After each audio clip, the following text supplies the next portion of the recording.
What's going on, guys? Welcome to a brand new world and a brand new, well, I wouldn't call it a series, but it's my new tutorial world. It's separate from my Redstone test world because Redstone test world is where I test everything, and there's usually about 7 or 8 different variations of everything that actually makes it into my Let's Play world. But yeah, today we're actually going to be doing a tutorial on the quad iron golem farm that I've got in my world. Now, a lot of people have asked me the dimensions and how to build it and so on and so forth. So I thought I'd give you a run through, and it's going to be a pretty brief run through because it's fairly simple to do after you've got the measurements for it. Now, the first thing that you want to do is this dark blue platform is you're going to want to build up at least around about, well, you've got to imagine that just underneath this platform is where you're going to be dropping the iron golems to be killed off. So depending on where you want that drop into, depends on how high you actually want this platform. Now the platform itself is 5 wide by 103. So if we go up to an aerial view, I've actually marked it out there. So the dark blue platform is 103 long by 5 wide. So that's the first thing you're going to want to build. And then from off of that, this light blue platform, you're going to want to build 4 of these on either end, and they are 45 long and they are 4 wide. Unfortunately, I did not put 4 down here, but yes, they are actually 4 wide. Let me just make sure. Yep. So they are 45 by 4, and I'll explain why this one's actually thicker than that one when we come to it. But after you've actually got this initial platform, this is literally going to be where the iron golems drop to, and then they get sort of pushed to the center where they're all going to be killed. Now, you can, if you want, kill them at the individual drop-off points and then just transport the items along. But I prefer this sort of design because you get to watch the iron golems come and all drop into one place where you can AFK in the center. But yeah, so after you've got this platform built, that's the first thing you're going to want to do. Now, usually after I've done this initial platform, I will usually build a villager breeder in the dead center whilst I'm building the rest of the farm, just to sort of be extremely time efficient, to save you having to transport villagers from miles away from wherever you have a villager breeder. Your best option is to actually build a villager breeder right here, just so there's an equal distance to where you need to transport the villagers to. Now, I'm going to quickly run you through. So now you've got the initial platform sizes and dimensions. The actual farms themselves are going to be the basic 20 by 20 design. So depending on how high, now there's going to be a lot of controversy over how high to take this up, because the sooner the iron golem leaves the village radius, then the sooner one can spawn.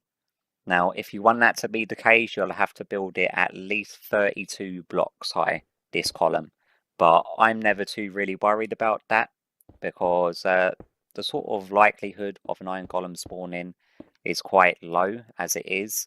And for 2 to try to spawn at the exact same time in the exact same farm when you've got 4 of them is extremely low in itself. So if you want to be extremely efficient, take this up to 32. But I'm only going to take it up by, say, 1, 2, 3, 4, 5, 6, 7. Just high enough for the iron golems to fall into the water streams, which are going to carry them to the middle. So then after you've got this is obviously going to be the initial drop chute. So there we go. So that's going to be a 4 by 4. Now that is 4, 16. So we want to come out 8 each way. So 1, 2, 3, 4, 5, 6, 7, 8. And then 1, 2, 3, 4, 5, 6, 7, 8. And then 1, 2, 3, 4, 5, 6, 7, 8. And 1, 2, 3, 4, 5, 6, 7, 8. Now, I'm going to fill this in. It's advisable that when you're doing this to light up all the platforms that you built, because they will be spawnable spots, and when it gets to night time in a non-creative world, it will become absolute hassle, especially if you've got a villager breeder over there. You want to make sure that it's completely mob proof when it's breeding. But yeah, I'm going to fill this in. I'll bring you back once I've got the actual platform done. Alright guys, now we've got our 20 by 20 platform with our 2 by 2 drop chute. Now with this you actually just want to take it up by another 2 layers all around the edge. So actually, just so we know it's different, we'll just mark it out with dark blue. Da da da da da da da da da. And like so. Now obviously what you build this out of is entirely up to you. I'd advise, if you've got fire spreads on your world, do not try building out of wood.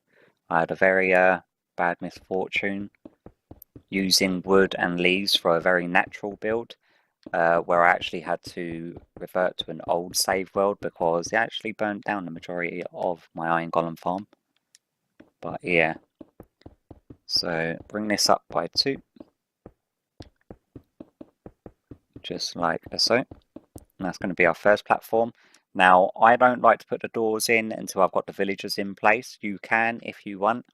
The whole reason that I don't like to do that is purely because you've got all the villagers in the centre. As they're coming over to here, they're going to be registering the doors over on that side and the doors over on this side, which can sometimes mess up the placement of the villages.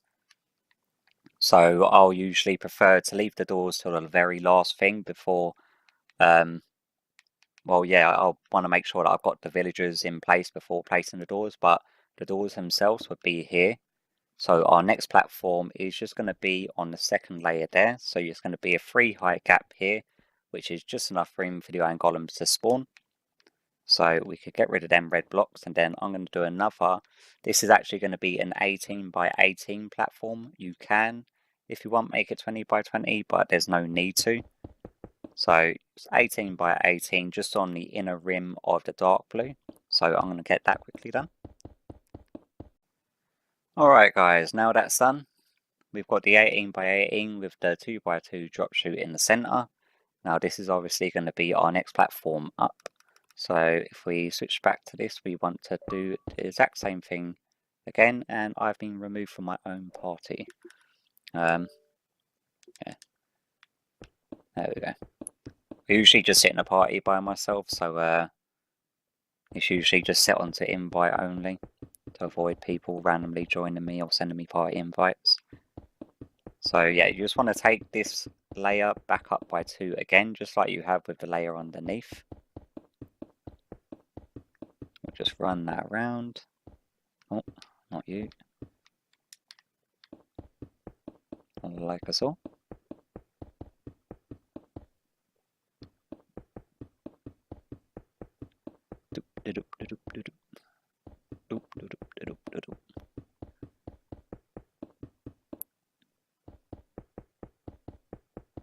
And we are done.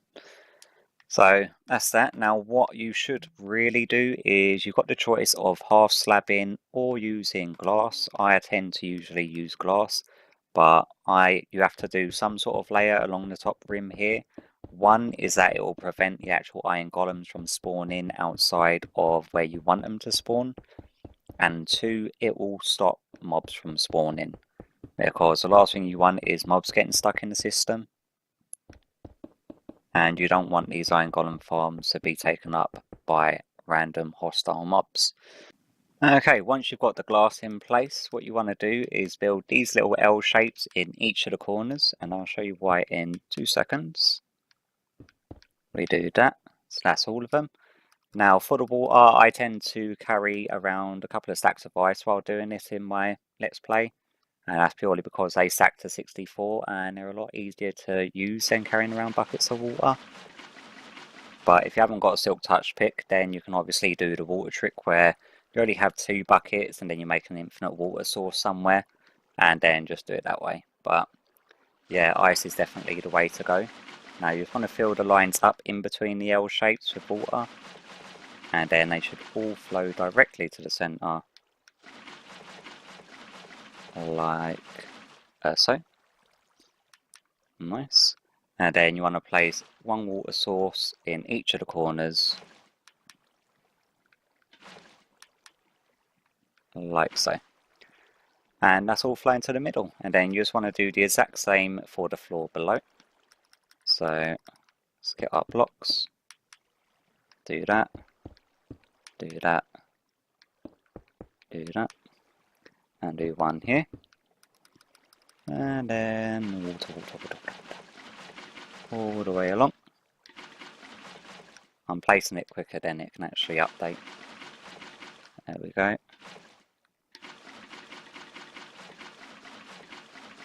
There we go. And there we go. One could go there. One could go there. One could go there. And one could go there. And that is pretty much the basis of the Iron Golem farm itself. Now, where they drop down, what you then want to do is that obviously you're going to want to replicate this exact thing 4 times. One over there, one over there, and one over there. Now, as you can see, I've left this chute hollow, and that is purely for cosmetic reasons. It's not necessary. You can do it with full blocks, but I tend to like to have glass going along here, just so that you can see the iron golems as they fall.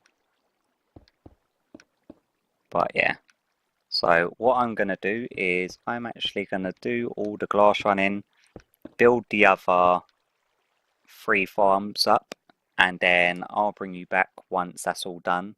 And yeah, we'll make a bit of progress. Alright then guys, I've got all 4 of the farms up and built. Now as you can see as well, I've actually done a layer of glass going around the edges of all the platforms that we built. I've done it 3 high because that's how tall the iron golems are. And I've also filled each drop chute with a glass. So all of them have their water in and all of them's ready to rock and roll. Now the water streams, I'll show you the reason how comes these are only 2 wide and that center one is 3 wide. So if we get some buckets of water, we do that. Now what you actually want to do with these, because they're 2 wide, you actually want to end up staggering them. So you want to do that and then do that. So we want one there, and then one like that. Oh, you also wanted another one just there. And then, okay, we're still quite a bit away, so we want to stagger. One there, one there. And that will push us. One there, one there. And that should be about right. And then we have to do the same for this side. And we just do that. Oh. Now the reason that we're staggering them like this is because if they're coming down sideways, if they're both equal, like if you've got a plate there and a plate there, you can use signs to well, you can use signs instead of using pressure plates. Pressure plates just tend to be a lot easier to place down and use than using signs. But if you wanted to use signs, I could quickly show you how. Just place one there. Oh, we need to be crouching to do this, don't we? Place one there, and then place one there, place one there, and then you just have another 2 sources up here. Get out of crouch. And then that's the way that you can use signs to push them along. Now we're going to be doing that for the 3 wide gap over there, but rather than having to do that, it's just a lot easier to use the pressure plates. So come on, go back into flight, get rid of these signs, and then stagger. It doesn't have to be any real order to it, as long as you're staggering them, so then the iron golems will always get caught in a water source, or a water stream, shall I say. Do that, another stagger, do that, and okay, so we don't want it coming that far. Oh, all bad news happening there. Let's get rid of these water sources. Oh, them ones. See how far these ones come along. Okay, that should be fine. Say 1, 2, 3, 4, 5, 6. Okay, we actually want to stagger these a little bit further up. and then do another one before we actually get to this section. So we do another stagger, say about there, and then this one should be fine there. Now when you get up to this middle section, on the rare occurrence that you'll have an iron golem coming from that direction and this direction, that is the reason why we got the 3 wide gap, to avoid any collisions of them just getting stuck standing there. So you just place one pressure plate dead center, and then you do your water sources either side, and then all of them will push down towards the center like that. So it doesn't matter, because the iron golems are going to be too wide. If they're coming along here, they're obviously going to be caught into this water source here, which is then going to drag them along, and then they're going to get dragged into the middle and then pushed over this way. And then from this point onwards, we're going to be using the signs. Do that. And then you want a few up there. And then, if I remember correctly, we do one there, and do one there. And then that should drag them along. So basically, because it's too wide, they're always going to get caught in either side of this, and when they do, it's just going to end up pushing them. And I need to get out of flight to show you, just like so. So you don't need a water source in the middle for them to be pushed, because they're going to be too wide, they're always going to be caught on one of the sides. So then you just carry that on to where we're going to have our drop chute. Now I'm going to do the water sources going from there and do the other ones on that side, and I'll bring you back to show you how to do the actual drop chute. Alright then guys, now we've actually got all the water in place. As you can see, I just done the little sign trick, bringing the water streams along to push the iron golems along, and then as they get to the centre, if you want, you can measure out how long your water streams are, so then the actual water just finishes at the hole. But there's no problem with just whacking signs here to prevent the water streams to make the iron golems drop without a problem. Now, we want to bring this down, because this is going to be our killing chamber. So let's do that. Do that. Oh, get rid of you. And for the killing chamber, it really depends on how you want to kill them. If you want, you could kill them using a looting sword to actually get more iron, but this design is mainly designed around being AFKable. So then it's just passively collecting iron. So, like I said, the block choices regarding this, it doesn't have to be glass. I just prefer the glass so that you can see the iron golems coming when they do. So I'll finish filling this in. Like so. Wow, just misplacing blocks everywhere now. Okay, now we also want to get some hoppers. No longer need you. Let's get some chests. Do we really want a trap chest? Where's our normal chests? Normal chest instead of you. And then let's just say you, and we probably are now going to want a trap chest, aren't we? Yes, that's fine, it's fine. Do that. Just somewhere for them to fall onto. And then, because they're free tool, I'm going to go 1, 2, 3. 1, 2, 3. 1, 2, and 3. Now, obviously, before placing the lava, you want to fill this area in, so then it doesn't fall down onto you and you have a bad day. And then let's grab ourselves a bucket of lava. Oh, and yeah, we actually need to get in here, don't we? Thank God that I left that little space there. So yeah, if you just put a little bit of lava either side, it should fill in all 3x3 area. So when they fall down, there's nowhere for them to go. They'll drop down. Their items don't get destroyed by the lava, fall into the hopper, feed into the chest.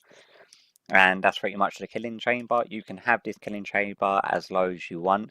You can have the killing chamber at each bottom of individual farms and just transport the items. This is just a design that I enjoy using in my worlds, because I like seeing the iron golems being transported and I like making sure that they're all working. But now that we've got all of that in place and we've got all the glass and all the water streams, and you know how to do all of that, the next section is the villagers. Now, with the villagers, there's a lot of farm designs that seem to think or seem to have you believe that you need an equal amount of villagers on every side of the farm for the farm to work efficiently. That is not how Iron Golem farms work at all.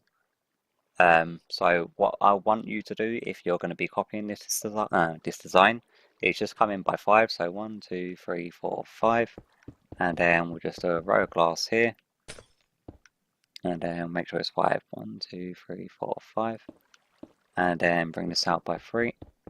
Now you're best off doing this bit out of glass just to prevent mobs from spawning, because the last thing you want to do is transport all your villagers here and have a zombie turn them all, because then you're going to have to replace them, which has happened to me once or twice on a rare occurrence before I figured out a much more efficient way of building this farm. But I've got these in place in each thing. Now the only thing now again. Now I'm going to quickly explain to you regarding the measurements. Each farm has to be at least 64 blocks away from another registered village. Now the Wikipedia says it's something like 63.43 blocks away, and a registered village is the radius of a village plus 32. And that is the actual size. So basically you've got the radius of the village, which is going to be the center point to the side, and that's going to be your 10 or so. I think, yeah, because it's a 20 by 20 design. Going to be the 10 where the doors are. The doors on the edge is going to be obviously the edge of the radius, considering that the center point is going to be where they're dropping down. A village is defined upon the center point of all the doors registered by the villagers themselves. So the villagers here will see all the doors at this individual farm.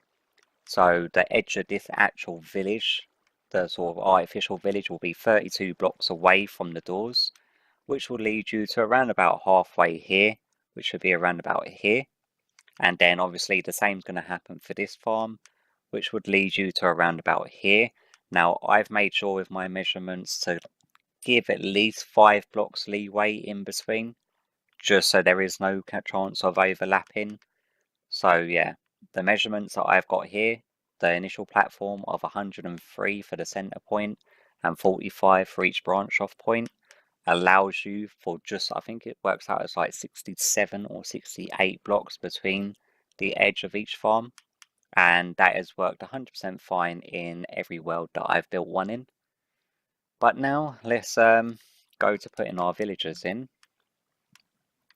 Unfortunately for you guys, there will be no point you building this in creative. I don't understand the point to build this in creative unless you're doing a tutorial on it, such as I am.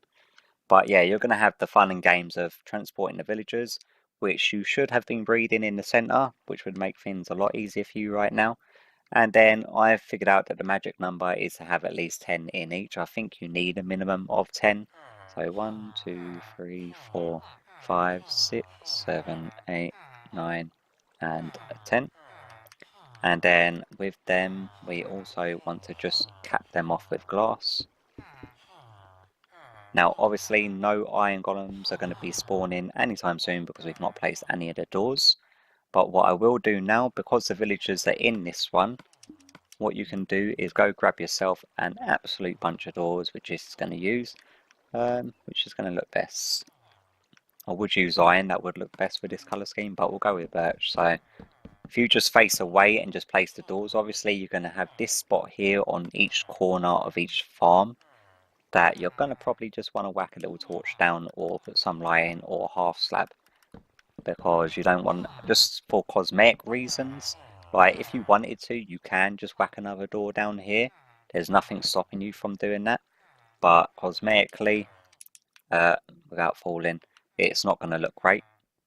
So yeah, I usually just put a little torch down just to prevent mob spawning or a half slab. And then we'll carry on with the doors, and torch. And then doors all the way along.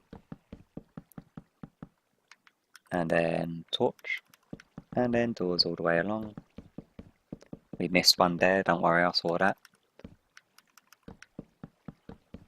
doors like so, and you want to place a door there. Okay, so these 10 villagers will now see all of these doors and register this as their village. Now there should be no breeding because thank God for the implementation that you need to have them transfer food between one another, and as you can see that instantly an iron golem has spawned. As you can see, very effective and it works well. Now I'm going to place the rest of these villagers in their homes and we'll see what sort of results we're going to be getting. Alright then guys, there we have it.